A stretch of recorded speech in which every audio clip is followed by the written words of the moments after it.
नमस्कार, आप देख रहे हैं इंडिया डेली। आपके साथ मैं हूं किरण। नमस्कार, आपके साथ मैं हूं गीतू चौहान। नमस्कार, स्वागत है आपका इंडिया डेली पर। मैं हूं आपके साथ पलक सहगल और आप देख रहे हैं 3 का सवाल। और दिल्ली एनसीआर में आवारा कुत्तों के मामले पर आज चर्चा करेंगे। डॉग लवर्स की आज बड़ी जीत हुई। सुप्रीम कोर्ट ने पकड़े गए आवारा कुत्तों को वापस उसी इलाके में छोड़ने का आदेश दिया जहां से उनको पकड़ा गया था। कोर्ट ने आवारा कुत्तों को शेल्टर होम भेजने वाले अपने ही आदेश में यह संशोधन किया और आदेश दिया कि बीमार और आक्रामक कुत्तों को ही शेल्टर होम में अब रखा जाएगा। बाकी आवारा कुत्तों को रिहा कर दिया जाएगा। जिन कुत्तों को शेल्टर होम में भेजा गया उन्हें नसबंदी और फिर उसके बाद रेबीज का टीकाकरण के बाद तुरंत छोड़ा जाएगा। इसके साथ ही आवारा कुत्तों को लेकर नेशनल पॉलिसी भी अब बनाई जाएगी जिसे पूरे देश में लागू किया जाएगा। और इसके साथ ही कोर्ट ने सभी राज्यों और केंद्र शासित प्रदेशों को नोटिस जारी किया है। कोर्ट ने कहा हर ब्लॉक में आवारा कुत्तों को खाना खिलाने के लिए अलग से फीडिंग स्पेस खोले जाएंगे। पब्लिक प्लेस में कुत्तों को खाना खिलाने पर कार्रवाई की जाएगी। जहां एक तरफ कोर्ट से इस फैसले से डॉग लवर्स बेहद खुश हैं और इसे जीत बता रहे हैं, तो डॉग के हमलों के शिकार लोगों की टेंशन बढ़ गई है। बात करें आवारा कुत्तों की, तो यहाँ पर इन कुत्तों की आबादी की देश भर में कुल 5.25 करोड़ आवारा कुत्ते हैं और दिल्ली में आवारा कुत्तों की संख्या लगभग 10 लाख है। लेकिन शेल्टर होम्स और वेटरनरी अस्पताल सीमित हैं। दिल्ली में सरकारी और निजी मिलाकर 100 से ज्यादा अस्पताल हैं और ऐसे में लाखों कुत्तों की नसबंदी चुनौती है। तो वहीं देखिए कि कुत्तों के काटने की घटनाओं को अगर हम देखें तो समय के साथ ये मामले लगातार तेजी के साथ बढ़ते जा रहे हैं और इसी साल अब तक देश भर में कुत्ते के काटने के जो मामले आए हैं 4.3 लाख आ चुके हैं। देखिए, सिर्फ राजधानी दिल्ली में ही 26,334 कुत्ते के काटने की घटनाएं जो है वो रिपोर्ट की गई हैं। अगर बात करें रेबीज से होने वाली मौतों की, तो देश में हर साल 20,000 से ज्यादा मौतें होती हैं, जिसमें 95% मौत आवारा कुत्तों के काटने से होती है। कोर्ट ने यह फैसला तो सुना दिया है, लेकिन क्या यह फैसला सही तरीके से लागू हो पाएगा? क्या सभी आवारा कुत्तों को इंजेक्शन लगा पाएंगे? रेबीज वाले कुत्तों को दूसरे सामान्य कुत्तों से अलग किया जा सकेगा? ये एक बड़ा सवाल है और इन्हीं सवालों के जवाब आज हम 3 के सवाल में तलाशने की, जानने की कोशिश करेंगे। जहां आक्रमण का मामला है, ये अभी तक ग्रे एरिया है, क्योंकि अदालत ने ये नहीं बोला है कि आक्रामक कुत्ता होता क्या है। तो कुछ लोग कहते हैं कि जो कुत्ते भागते हैं गाड़ियों के पीछे, वो आक्रामक है। कुछ लोग कहते हैं कि कुत्ते जो दांत दिखाते हैं वो आक्रामक है। कुछ लोग कहते हैं जो कुत्ते भागते हैं बच्चों के पास वो आक्रामक है, हालांकि काटेंगे नहीं, लेकिन भागने से ही बच्चों को डर लगता है। कोई कुछ कहते हैं कि हमारे स्कूटर पर बैठ करके वैक्सीन खाते हैं, तो वो भी आक्रमण माना जाता है। तो ये फैसला हम लोगों को पहले बताया जाए कि आक्रामक कुत्ता होता क्या है। बिल्कुल जीत तो है, क्योंकि 10 दिन से हम लोगों ने इतनी पेट्रोलिंग की है, रात रात भर हम लोग ठीक से सो नहीं पाए हैं कि हमारे बच्चों को कुत्तों कोई नहीं ले जाएगा। अभी तक शेल्टर था नहीं, तो आप लोग कहाँ ही ले जाते, और अभी डॉग्स पिक होने शुरू हो गए थे। अब एटलीस्ट वो लोग वैक्सीनेट और स्टेरिलाइज करके उनको अपने घर पे तो छोड़ देंगे। जी बहुत बहुत बहुत खुश हैं और आई एम वेरी हैप्पी कि जो भी डिसीजन हुआ वो हमारे फेवर में हुआ, हमारे बच्चों के फेवर में हुआ, और बस थैंक यू गॉड। और आज की जीत की बहुत बड़ी खुशी है कि सुप्रीम कोर्ट ने हमारी बात को सुना और हमें निर्णय की पक्ष पे लाए हैं। ये बहुत अच्छी बात है कि कुछ बच्चे जो बीमार हैं उनको उठा के उनका ट्रीटमेंट करेंगे और वापस उसी जगह पे छोड़ेंगे, और जो एग्रेसिव बच्चे हैं उनको उठा के वापस से शेल्टर में रखेंगे। ये काफ़ी अच्छी चीज़ है और इसी चीज़ की हमें उम्मीद थी और वही हुआ है। हम एक्चुअली यही चाहते थे और हम ही लोग जाके स्टेरिलाइज कर रहे थे अपने डॉग्स को। 15-10 साल से मैंने कोई एमसीडी की वैन अपने एरिया में कभी भी नहीं देखी है। 15 साल पहले देखी थी। जो हमारे सारे वहाँ पे डॉग्स हैं, हमने उनको स्टेरिलाइज और वैक्सीनेट करा है। वो हम पहले भी नहीं करवा पाते थे। लोग पिट रहे थे, लड़कियों को रेप थ्रेट्स मिल रहे थे, लड़कियों को मॉब ने मारा है नोएडा में तो बहुत ही ज़्यादा बुरा हाल है। तो ये पहले भी नहीं था और अभी भी नहीं है। तो आई थिंक उनको कोई डेजिग्नेटेड जगह बनानी चाहिए जहाँ पे हम डॉग्स को फीड कर सकें। देखिए, इसी मुद्दे पर कई सारे सवाल खड़े हो जाते हैं। एक नज़र सवालों पर डालेंगे और फिर उन सवालों के जवाब जानने की कोशिश रहेगी। सबसे पहला और बड़ा सवाल, आक्रामक कुत्तों की पहचान कैसे होगी? अग्रेसिव कुत्तों की कैटेगरी क्या है? बिल्कुल। और अगला सवाल होगा, नेशनल पॉलिसी बनाने की जरूरत आखिर क्यों पड़ी है? और वहीं देखिए तीसरा सवाल, नसबंदी और टीकाकरण के लिए क्या पर्याप्त व्यवस्था है, ये भी बहुत बड़ा सवाल है। इन तीनों सवालों का हम रुख करेंगे, लेकिन अब हमारे साथ कुछ मेहमान यहाँ पर जुड़ चुके हैं। एक बड़ा जो पैनलिस्ट है वो हमारे साथ जुड़ चुका है, उनसे हम आपका तारुफ करा देते हैं। गौरी मुलेकी हैं, ट्रस्टी हैं पीपल फॉर एनिमल्स की, आपका बहुत बहुत स्वागत है गौरी जी।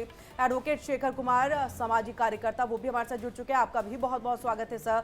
माया सिंह सामाजिक कार्यकर्ता, माया जी आपका भी बहुत बहुत स्वागत है हमारे साथ यहाँ पर जुड़ने के लिए। सबसे पहले गौरी मुलेकी जी, आपका रुख करते हुए इस बात को हम समझने की कोशिश करेंगे कि ये फैसला किस तरीके से देखा जाए, क्योंकि एक तरफ डॉग लवर्स तो दूसरी तरफ वो पीड़ित पक्ष जिन्होंने अपनों को खो दिया, जिनके अपने जो है बहुत जबरदस्त घायल भी हुए, अस्पताल में हैं, कोई रेबीज का शिकार हो गया, तो बच्चे जो है अब इस दुनिया में नहीं है। तो कैसे इस फैसले को बैलेंस एक फैसला माना जाए? इस फैसले को हम ऐसे देखेंगे कि सुप्रीम कोर्ट ने ध्यान से रूल को पढ़ा और डेटा को परखा, और सिर्फ ये जो शोर मच रहा है खास करके मीडिया में बड़े बड़े नंबर्स के साथ कि इतने लोग कट गए, उतने लोग मर गए, उसके बियॉन्ड देखा। क्योंकि भारत सरकार ने खुद ये बताया कि डेटा जो डॉग बाइट्स का कैप्चर हो रहा है वो सारा का सारा निराश्रित या सड़क के कुत्तों का नहीं गौरी है। मुलेकी जी, मीडिया में देखिए ऐसे ही बातें नहीं होती। एक मिनट मैम, आप अपनी बात को कंप्लीट करिएगा, लेकिन मीडिया में बातें ऐसे ही नहीं, नंबर्स जो दिखाया गया वो डेटा आधारित जो चीजें फैक्ट्स है वो दिखाया जा रहा है। बात कंप्लीट कर दो, आप बिल्कुल करिए, लेकिन ये फैक्ट है उसको भी आप देखिए। स्वास्थ्य मंत्रालय ने ये बताया है इसी साल कि जो डेटा कलेक्ट हो रहा है वो सिर्फ पोस्ट एक्सपोजर रेबीज वैक्सीन के डिस्पेंसेशन का है। वो कितने कुत्तों ने भी काटा है कि किसी और जानवर ने काटा है, और कुत्तों में से पालतू या निराश्रित कुत्तों ने काटा है, ये अलग अलग नहीं बताया जा सकता। लेकिन मीडिया में हमने आवारा आवारा आवारा करके, जस्ट बिकॉज वो सड़क पे रहते हैं इसका मतलब वो आवारा है। सड़क पे अगर कोई इंसान बेचारा बेरोजगार रहता है तो क्या उसको आवारा बोलेंगे? ये टर्मिनोलॉजी और ये हाइप जो क्रिएट की गई है उसकी वजह से ये इतना शोर और इतना पैनिक मचा है लोगों में। लेकिन सुप्रीम कोर्ट ने गौरी जी, और शायद ये शब्द इसलिए भी सामने आया है क्योंकि इतने लोगों का शिकार हो चुका है, खासतौर से बच्चों पर जब हमला होता है तो शायद किसी के मुंह से भी ये निकलेगा, क्योंकि यहाँ पर बहुत सारे बच्चों ने अपनी जान भी गंवाई है। करते हैं कि एक्सीडेंट तो एक भी नहीं होना चाहिए, एक भी बच्चा असुरक्षित नहीं होना चाहिए, लेकिन उसका ये मतलब तो नहीं है कि आई फॉर एन आई। हम अफगानिस्तान में तो नहीं रहते, हम भारतवर्ष में रहते हैं। अगर यहाँ पे कानून बना है, अगर कोई साइंटिफिक ढंग से उसका सोल्यूशन किया जाना है तो वो साइंटिफिक ढंग से ही किया जाना चाहिए। अगर जो एबीसी रूल्स भी बनाए हैं गवर्नमेंट ने, बाकी मेहमान भी हमारे साथ जुड़े, उनका भी हम रुख कर लेते हैं। ठीक है शेखर जी, आप इस फैसले को कैसे देखते हैं, आपको क्या लगता है? क्योंकि जिस तरह से कहा जा रहा था शेल्टर होम में अगर इन सभी डॉग्स को रखा जाएगा तो वो संभव नहीं हो पाएगा।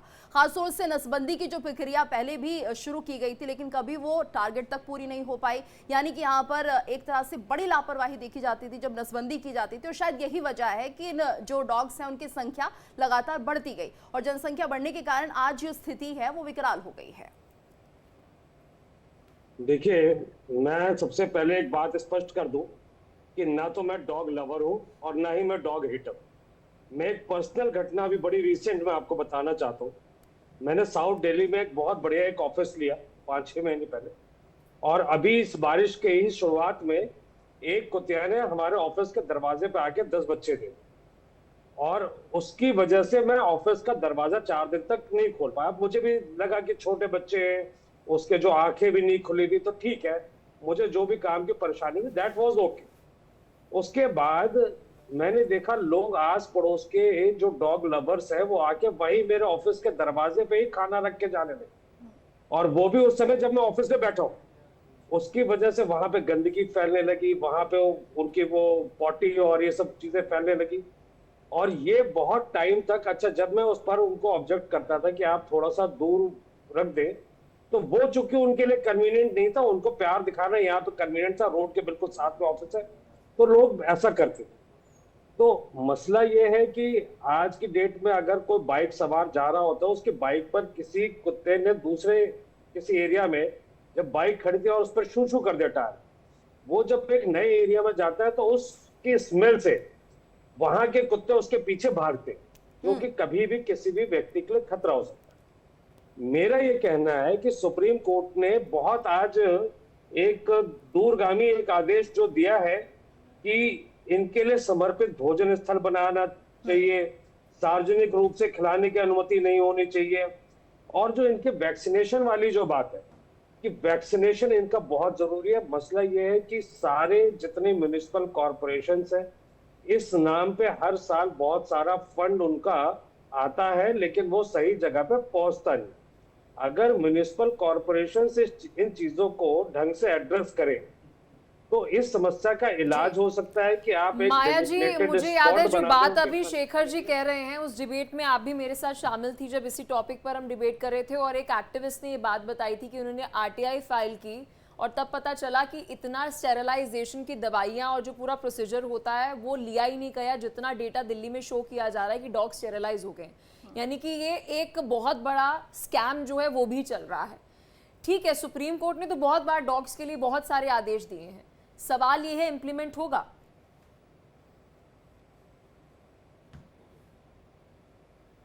अनम्यूट कर लीजिए माया मैम। मैं अभी पीएफए की जो है उनसे भी बात सुना और साहब को भी सुना।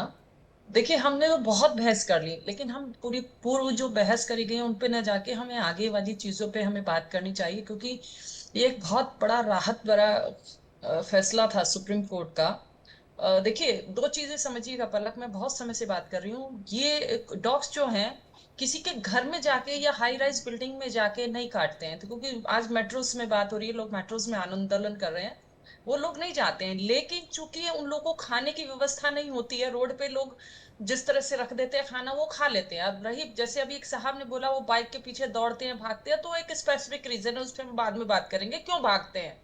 समस्या ये है, देखिए हमारे जहाँ रहते हैं, जो कोई स्टेरिलाइजेशन की बात हो रही है, मैं पूर्व में भी बहुत सालों से एज ए वॉलंटरी इन पे काम करती रही हूँ, तो मैं दोनों पक्षों में बात करूंगी, क्योंकि मैं पीड़ित भी हूँ और मैं इनकी समर्थक भी हूँ। मैं पीड़ित इसलिए हूँ कि ऐसे ही एक बार अटैक मेरे 2 बच्चों पे और मुझ पे भी हुआ, गली में ही, ज्यादा दूर नहीं, घर से जस्ट 300 मीटर की दूरी पर मैं बच्चों के साथ थी और उन्होंने मुझे घेरा बना के घेर लिया। तो उनके हिसाब से डॉगों की जो प्रवृत्ति होती है वो स्ट्रेंजर्स के लिए अट्रैक्ट होते हैं। अगर जो व्यक्ति डर गया तो उनके हिसाब से ये होता है ये कल्पित है भाई, इसको अटैक करना है, तो ये उनकी माइंडसेट पे हम डिस्कस करें वो अलग चीज है। लेकिन आप ये देखिए, कहीं डॉग किसी स्ट्रीट पे मोहल्ले में कम है और कहीं बहुत ज्यादा है। अब चूंकि इस जिम्मेदारी दी गई है जहां बहुत ज्यादा है वहां से उनको जो एग्रेसिव डॉग हैं वहां से उठाया जाए लोगों की कंप्लेंट पे। लेकिन पलक, जब हम इस तरह की कंप्लेंट करते हैं कि भाई आप फला हमारे एरिया में एक डॉग इस तरह का बिहेवियर कर रहा है, आप उठा लीजिए या इसको रिलोकेट करवा दीजिए या रेस्क्यू कर लीजिए, तो कोई संस्था सुनवाई नहीं करती। मैंने अभी 1.5 महीना पहले मैंने खुद फोन किया, चूंकि मुलेखी जी बैठी हैं, मैं को पर्सनल आपको डिटेल भेज दूंगी मुलेखी जी के। अब चूंकि मैं बड़े स्तर पर काम करती हूँ, मैं जिस तबके से मैंने डायरेक्ट बात की कि मैडम प्लीज इसको उठा लीजिए जो हेड से, तो उन्होंने बोली पता है ऐसे कैसे उठा लें, आप उसको खाना दे मत खाए, वो काटेगा नहीं, या आप उठवाइए गाड़ी में उसको भिजवा दीजिए। अब आप पलक देखिए, वो ही वाज सो एग्रेसिव, वो पिटबुल का क्रॉस था, कोई रीलोकेट करने के लिए उसको हमारे एरिया में छोड़ गया और वो तो क्या माया सिंह जी आप ये बात कह रही हैं कि आपने पीपल्स फॉर एनिमल्स के वहां कॉल किया था? यस, और मुझसे ये बोला गया कि आप उसको खुद गाड़ी में उठाइए और बैठाइए और छोड़ दीजिए। ठीक है, अब ये बताइए, हम जैसा व्यक्ति, सुनिएगा मैडम, हाँ जी, कंप्लीट बात सुन लीजिए मैडम, बात सुन लीजिएगा। गौरी जी, इसके बाद आपके पास ही आ रहे हैं। मैम आपकी आवाज अभी आ नहीं रही है, पहले माया जी को बात कंप्लीट करनी है। मेरा नाम लिखा है क्या रूल के अंदर कि आप मुझे फोन करेंगी? नहीं, गौरी जी पहले कंप्लीट कर लेंगे, उसके बाद हम आप ही के पास आएंगे, उसके बाद हम आप ही के पास आएंगे। माया जी कंप्लीट करिएगा। तो हुआ ये कि आप ये बताइए, जो पिटबुल का क्रॉस है, जो रिलोकेट हुआ है, जो बिल्कुल स्ट्रेंजर है, जिसको हम नहीं पहचानते, वो हमें नहीं पहचानता, हम उसको कैसे उठा के गाड़ी में बिठा के उसको कहाँ छोड़ के आएंगे? तो कुल मिला के बात गौरी जी भी अपनी बात रखना चाह रही है। 23-24 साल पे इन पे एज ए वॉलंटियर काम कर रही हूँ। ठीक है। और पीएफए के थ्रू मैंने बहुत सारे यहाँ से डॉग पीएफए के सेंटर में गाजियाबाद में भेजे हैं जी। जो पीएफए की पूर्व की दोनों हेड है वो जानती हैं, नाम से पूछ लीजिएगा मुलेखी जी मुझे भी। लेकिन समस्या बात ये है, आप अपनी बात रखिए मैम, एक बार गौरी मुलेखी जी से भी जान लेते हैं कि अगर पीपल फॉर एनिमल्स ट्रस्टी में यहाँ पर शिकायत की जाती है तो फिर क्यों ऐसे डॉग्स के लिए कार्रवाई नहीं की जाती? जी जी, बोलिए गौरी जी। is a non-government organization which works charitably for sick diseased animals, whatever. ठीक है माया जी प्लीज मैम एक बार आप गौरी जी का जवाब भी तो सुनिए। आपने जो कंप्लेंट की है वो एटलीस्ट कोई भी सिविल सोसाइटी व्यक्ति ना तो हुक्म चला सकता है और ना सरकार की जिम्मेदारी किसी गैर सरकारी संस्था के ऊपर मर सकता है। ये बड़ी बेसिक सी बात है। अगर आपको दिक्कत है, अगर आपके एरिया में एबीसी नहीं हो रहा है तो आप मुख्यमंत्री को बताइए, म्युनिसिपल कॉर्पोरेशन को बताइए। आप हमें रिस्पॉन्सिबल होल्ड कर रहे हैं तो शायद आपको मुख्यमंत्री तक किसी डॉग को ले जाने को लेकर के तो आप फोन नहीं कर सकते ना। ये तो चीजें नहीं हो सकती। देखिए अगर एक प्राइवेट ट्रस्ट भी है, नहीं गौरी मुलेकी जी, आप देखिए गौरी ये आरोप नहीं लगा रही है, जस्ट अपना इंसिडेंट आपको बता रही है। ठीक है गौरी जी अपना इंसिडेंट बता रही है, आरोप नहीं लगा रही है। उन्होंने एक वाक्य बताया कि एक सवाल मेरा गौरी जी से है। गौरी जी आपसे एक सवाल पूछना चाहूंगी, कितनी हेल्प मैम, नहीं आप सही बात कह रही हैं, you are not a government institution and आपकी अकाउंटेबिलिटी नहीं है, आप तो एक कह सकते हैं कि काम कर रही है संस्था के तौर पर। मैम गवर्नमेंट की तरफ से कितनी, बिल्कुल गौरी जी, संस्था जो आपकी है कितनी हेल्प गवर्नमेंट की तरफ से मिलती है आपकी संस्था को? कोई मतलब हेल्प नहीं की जाती? This is a completely civil society organization. We render assistance to the government. हम assist करते हैं। हम अब जैसे for instance उत्तराखंड में, उत्तर प्रदेश में हम असिस्ट करते हैं, स्ट्रेटजीज ड्रॉप करते हैं, हर तरह से गवर्नमेंट के साथ खड़े हैं जहां अच्छे प्रोग्राम्स चल रहे हैं। तो गौरी जी किस तरह से मदद की जाती है जो ऐसे लोग पीड़ित होते हैं और जो ऐसे डॉग्स जिन्हें स्ट्रीट डॉग्स कहा जाता है और किसी को परेशान कर रहे हैं और आपसे मदद की गुहार लगाते हैं, तो कैसे मदद की जाती है उन लोगों की? एनिमल बर्थ कंट्रोल रूल्स को इम्प्लीमेंट करके, that is the only scientific way. जो हमारा स्वास्थ्य मंत्रालय है उन्होंने यही कहा है अपने national action plan on rabies eradication के अंतर्गत, उन्होंने यही बताया कि एबीसी रूल्स ही इम्प्लीमेंट किए जाने चाहिए। ये दिक्कत है ना, जब कुत्तों की बात आती है तो हर आदमी एक्सपर्ट बन जाता है। वो हर व्यक्ति कहता है यहाँ से हटा लो, वहां से हटा लो, इसको हटा लो, ये पागल है, ये कुत्ता पागल है, बाइक के पीछे भाग रहा है तो इसलिए भाग रहा होगा, उसलिए भाग रहा होगा। बट ये सब चीजें साइंटिफिक नहीं है। हर चीज जो भारत सरकार नीति तय करती है वो पीयर रिव्यूड रिसर्चेस के ऊपर, WHO के रिकमेंडेशंस के ऊपर बेस्ड होती है और वो नीति तय करने से पहले सारे स्टेट्स के साथ सलाह मशवरा किया जाता तो है। ये जो 1962 की जो पॉलिसी है और 2023 में जो ये हमने देखा अमेंडमेंट हुआ है, अभी सुप्रीम कोर्ट कह रहा है कि एक नेशनल पॉलिसी होनी चाहिए। जो करंट पॉलिसी है मैम नहीं हुआ है 2023 में मैम एक छोटा सा अमेंडमेंट स्टेरिलाइजेशन को हुआ है, सुप्रीम कोर्ट ने भी कई दफा इस पर बहुत बारी बोला है। जो करंट मैम पॉलिसी है क्या वो इनफ नहीं है, क्या वो लागू नहीं हो रही है? See, you have to understand, if you are reporting wrong, then people will understand wrong. Amendment नहीं है, 2001 के रूल को रिपील करके नया रूल बनाया गया। It's not called an amendment, it's a new set of rules. ठीक है, तो क्या वो लागू नहीं हो रहा है ऑलरेडी? Of course, बिल्कुल लागू नहीं हो रहा है। 2-3 स्टेट्स हैं, UP has done very well. ठीक है, Uttarakhand has done very well. Implementation को लेकर के अब सवाल, ठीक है गौरी जी, दिल्ली has ignored it. ठीक है गौरी जी, सरकार ने जानबूझ के कहा था कि केंद्र सरकार का कानून है, हम बिल्कुल नहीं मानेंगे। ठीक है गौरी जी, इतना करप्शन है दिल्ली में, that's why people are getting bitten. ठीक है, आपके पास लौटते हैं हम। शेखर जी आपसे इस बात को, इम्प्लीमेंटेशन को लेकर के अब सवाल खड़े हो रहे हैं क्योंकि एमसीडी पर आपने थोप तो दिया, बता तो दिया कि आपको क्या क्या क्या क्या करना है, लेकिन कैसे होगा ये सब कुछ, ये बड़ा सवाल है जो देखिए पलक ने भी पूछा था। इसमें मेनका गांधी की तरफ से भी देखिए जब 11 तारीख को ये फैसला आया था तब भी उन्होंने कहा था कि ये गलत है, ये नहीं होना चाहिए। अब उन्होंने देखिए कि आइडेंटिफाई कैसे करेंगे, कैसे पता चलेगा कि ये ज्यादा हमलावर है, ये ज्यादा इसको गुस्सा आता है, ये काटने वाला है, ये आक्रोशित वाला जो है कुत्ता है, ये किस तरह से पता कर पाएंगे? एमसीडी के लिए तो बहुत बड़ी चुनौती हो जाएगी। देखिए एक बात होती है सबसे बड़ी नियत की, एमसीडी करना चाहती है या नहीं करना चाहती। अगर करना चाहेंगे तो आधी समस्या तो उसी से सॉल्व हो जाएगी। दूसरी बात क्या है कि ये एक ऐसा इशू है जो कि हर गली में, हर नुक्कड़ में ये इशू है, तो इसमें कहीं ना कहीं हमको लोकल RWAs को, मार्केट एसोसिएशंस को, उनको भी इन्वॉल्व करके एक सेंट्रलाइज्ड डेटा बैंक ऐसा होना चाहिए कि जहां पर वो आप इंफॉर्मेशन अपने RWA या मार्केट एसोसिएशन को दे पाए कि भाई इस डॉग का ये बिहेवियर है, इस तरीके से ये हमला कर रहा है, कई बार उनके सीसीटीवी फुटेज भी होते हैं, और वो उस बात को आगे फॉलो अप करे कि एमसीडी उन पर एक्शन ले रही है या नहीं ले रही, और अगर एमसीडी एक्शन नहीं लेती तो इस तरीके के जहां भी इंसिडेंट्स लेकिन शेखर जी, मैं एक बात आपसे जानना चाहूंगी, इस पूरे अगर हम बात करें जो अभी सुप्रीम कोर्ट की सुनवाई हुई, इससे पहले कई दफा जो भी हुआ, अभी मैम ने भी जिक्र किया कि 2023 में और उसके बाद 2001 में जो वो लॉज जो है वो थोड़े से चेंज हुए, रिपील हुए, तो ऑलरेडी हमारे पास तो थे स्टेरिलाइजेशन के लॉज। ये तो एमसीडी की गलती है ना कि उन्होंने स्टेरिलाइजेशन की नहीं, उन्होंने नसबंदी की नहीं। अब भाई कुत्ता जो है आप उसको गुनहगार, मतलब एक बारी भी नहीं बोला गया कि भाई दिल्ली सरकार का फेलियर था, वहां की एमसीडी का फेलियर था, नगर पालिका का फेलियर था। यहाँ पर माया जी जो है वो जवाब मांग रही है गौरी जी से, जबकि वो एक हम कह रहे हैं नॉन गवर्नमेंट ऑर्गेनाइजेशन है, वो तो फ्री में बल्कि सरकार के लिए हेल्प कर रही है। यहाँ पे अकाउंटेबिलिटी ही नहीं है किसी की। भाई देखिए ऐसा है, हमको एक बात समझनी पड़ेगी कि हमारा हक कुत्तों से ज्यादा नहीं है इस दुनिया में, और दूसरी बात कुत्तों का कोई वकील नहीं है, तो हमको उस नजरिए से भी देखना पड़ेगा इस इशू को कि सर मैं आपकी बात मान रही हूँ, कुत्तों को फंडामेंटल राइट्स नहीं है, आई अग्री, मैं ये उस बहस में नहीं जा रही हूँ। मैं कह रही हूँ कि एजेंसीज का क्या, वहां पर जो नगर पालिका है उनका क्या, उनको तो कोई कुछ कह ही नहीं रहा। जी मैं वही कह रहा हूँ कि उनकी अकाउंटेबिलिटी तय होनी चाहिए कि अगर कहीं पे स्ट्रे डॉग्स की लगातार संख्या बढ़ रही है, या हम लोग का अगर कहीं पर भी ज्यादा नहीं, तो जैसे ये शेखर जी पहले तय होता था वैसे ही अब होगा, अब भी कोई बदलाव नहीं आने वाला। अगर पहले भी इतने नियम बनाए गए, उन्हें फॉलो नहीं किया गया, तो अब आपको उम्मीद लग रही है हो पाएगा?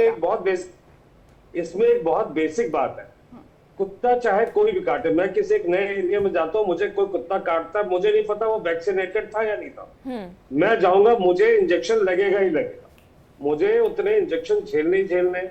मेरे मन में एक ट्रॉमा रहेगा कि क्या पता मुझे रेबीज हो रहा है या नहीं हो रहा है, क्योंकि उस कुत्ते के गले में तो कोई सर्टिफिकेट नहीं है ना कि वो वैक्सीनेटेड है या नहीं है। तो इसको लेकर ही ये समस्या ऐसी है कि हमको कुत्तों के बर्थ, गौरी जी इस पे हम चाहेंगे, बिल्कुल वक्त की कमी है शेखर जी, वक्त की कमी है। गौरी जी से ये जो आपने मेन पॉइंट रखा, इस पे हम चाहेंगे कि गौरी जी इस पे अपनी बातों को रखें कि वैक्सीनेटेड है या नहीं, कैसे पता चलेगा?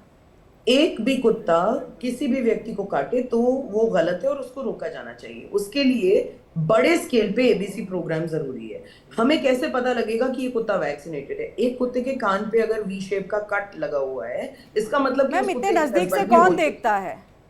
इतने नजदीक से कौन देख पाएगा? अचानक से वो कुत्ता आया, उसने हमला कर दिया, फिर तो वो भाग गया, आप रोते होते जाते हैं, घर पहुंचते हैं।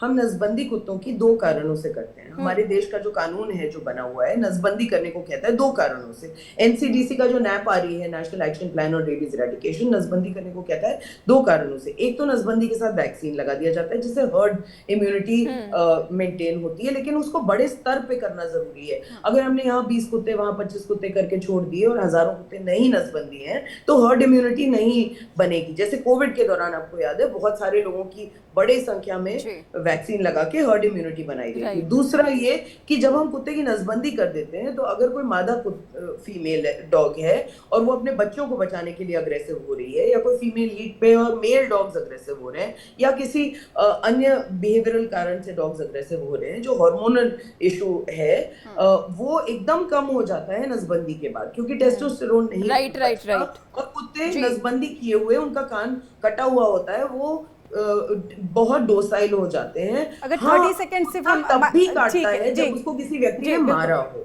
नहीं ऐसे भी हमले होते हैं। देखिए बिना मारे भी, बिना छेड़े भी कुत्ते कई बार हमला कर देते हैं, और हम देखिए लगातार वीडियो भी दिखा रहे हैं, ऐसा नहीं है कि वीडियो नहीं है, सबूत है।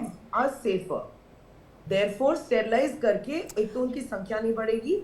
हाँ, ये जो एक फैसला आया है, ये अपने आप में बड़ी बात है। माया जी 30 सेकंड्स में अपनी बात, 30 सेकंड्स में मैम, आप चली गई थी, तो अदरवाइज नेक्स्ट सवाल आप ही से था।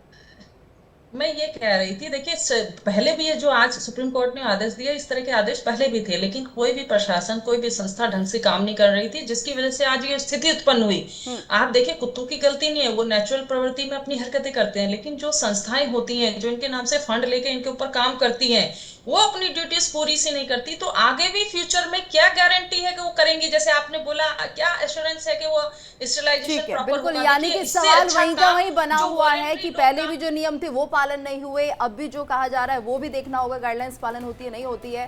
फिलहाल बहुत बहुत धन्यवाद करना चाहेंगे आप सभी का हमारे साथ इस चर्चा में जुड़ने के लिए। और इसी के साथ हमारी इस खास पेशकश में इतना ही।